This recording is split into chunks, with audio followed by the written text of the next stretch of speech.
Hello friends, ಇದು ಸೋಮವಾರದ ದಿನ. ಚಿನ್ನಿಗೆ ಇವತ್ತು ಸ್ಕೂಲ್ ರಜೆ ಆಯಿತು. ಸೊ ಅದಕ್ಕೋಸ್ಕರ ನಮ್ಮ ಮಾವನ ಜೊತೆ ನಾನು ಆಫೀಸ್ಗೆ ಹೋಗ್ತೀನಿ ಅಂತ ಹೇಳಿ ಬೆಳಗ್ಗೆನೆ ಫ್ರೆಶ್ ಅಪ್ ಆಗಿ ನಮ್ಮ ಮಾವನ ಜೊತೆ ಆಫೀಸ್ಗೆ ಹೋದ.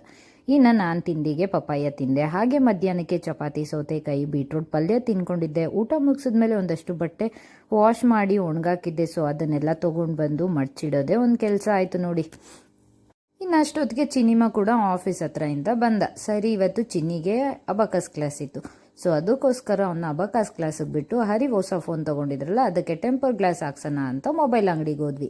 ಇನ್ನು ಸಂಜೆಯಾಗಿ ಅನ್ಎಕ್ಸ್ಪೆಕ್ಟೆಡ್ ಆಗಿ ಹರಿ ರಾಯಚೂರು ಹೋಗ್ತಾ ಇದ್ರು. ಸೊ ನಾವು ಅವ್ರ ಜೊತೆ ಹೋಗೋಣ ಅಂತ ಹೇಳಿ ನಾನು ನನ್ನ ಮಗ ರೆಡಿಯಾಗಿ ಅವ್ರ ಜೊತೆ ಹೊರಟ್ವಿ. ಹರಿ ಅವ್ರ ಆಫೀಸ್ ಕೆಲಸದ ಮೇಲೆ ಹೋಗ್ತಾ ಇದ್ರು, ಬಟ್ ನಾವು ಬರ್ತೀವಿ ಅಂದಿದ್ದಕ್ಕೆ ಜೊತೆಲೆ ನಮ್ಮನ್ನು ಕೂಡ ಕರ್ಕೊಂಡೋದ್ರು. ನಾಳೆ ಎನ್ನುವುದೇ ಶತ್ರು, ಇವತ್ತು ಎನ್ನುವುದೇ ಸಂಬಂಧಿಕರು, ಈಗ ಎನ್ನುವುದೇ ಮಿತ್ರ, ಈ ಕ್ಷಣ ಎನ್ನುವುದೇ ನಮ್ಮ ಜೀವನ.